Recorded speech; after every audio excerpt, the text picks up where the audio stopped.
বাংলাদেশ চীন সম্পর্ক জোরদারের পাশাপাশি দেশের কৃষি উৎপাদন বাড়াতে চীন প্রযুক্তিগত সহায়তা বৃদ্ধি করবে বলে জানিয়েছেন কৃষিমন্ত্রী আব্দুস শহীদ। এর আগে দুপুরে সচিবালয়ে আসেন চীনের রাষ্ট্রদূত ইয়াও ওয়েন। পরে চীনের রাষ্ট্রদূতের সাথে ঘণ্টাব্যাপী বৈঠক করেন কৃষিমন্ত্রী। বৈঠক শেষে সাংবাদিকদের মুখোমুখি হন মন্ত্রী।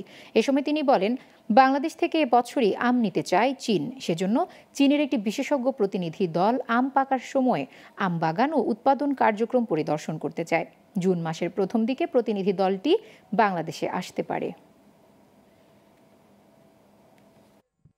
আসা বিনিয়োগ এবং বাংলাদেশের সাথে সম্পর্কের মূল কারণ হচ্ছে আমাদের বিভিন্ন ক্ষেত্রে টেকনিক্যাল সাপোর্টের বিষয় ওনারা আরও বাড়াবে, বিশেষ করে কৃষিক্ষেত্রে।